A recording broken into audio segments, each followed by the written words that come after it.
The shift lever height is adjustable on pretty much all dirt bikes, so you can raise or lower it based on like your foot size or just your comfort, but there's usually one kind of magic tooth that fits the height for pretty much everyone. And how do you find that? Well, when you're standing on the pegs, first of all, you should not be standing with your heels on the foot peg because you're more likely to shift the shifter down. But so you should either be in the middle on the arch or the balls of your feet.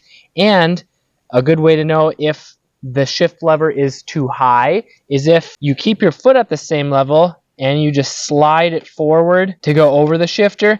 If it hits the shifter, that means it's too high. So if I wanted to downshift, I would have to raise my foot and then click down, where if you have it set properly, you can just slide it over and then click down. Even though it's easier to get under it if your boots are stiff, it's not worth risking having you run into it and downshift by accident. So what you want is this part of the shifter that you're shifting up or down to be pretty much parallel with the foot peg here. So you can see it's too high here, so I'm just gonna take it off. Just got my 8mm socket. Should have got my impact. Unthread the bolt and pull it all the way out. Then you can slide the shift lever off. On a used bike, it's usually not that easy to pull off. You kind of have to yank it, wiggle it loose. It was too high. Now we're going to lower it. See, maybe one tooth. So now you can see it's a lot more level, where if I went another tooth down, it's below the foot peg.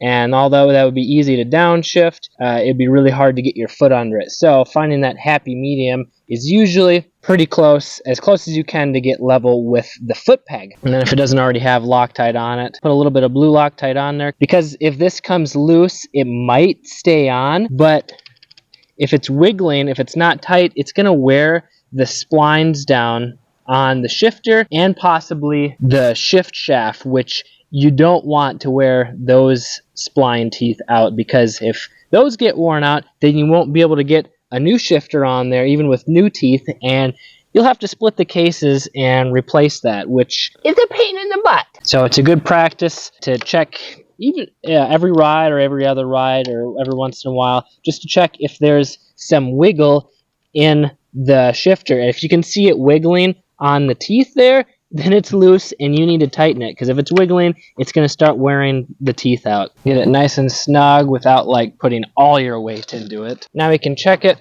Put my foot on the pegs and I can slide it over it without shifting it down. And then if I want to shift up, I just angle my boot down to get under it and then lift up and then slide it back and get it into the correct standing position on the foot pegs. Getting your controls in the right height or adjustment is super important for giving you more comfort and control, but if you don't have proper body position while riding, you're not going to have the most traction. You're going to be using more energy than you should be, and if you're not a gym rat, then it's hard to build up that stamina. So I want to give you a free guide to show you the basic techniques to ride with more control while using less energy. Head to motocrosshideout.com/free lessons or click the link in the description below. I'm Kelly Fager.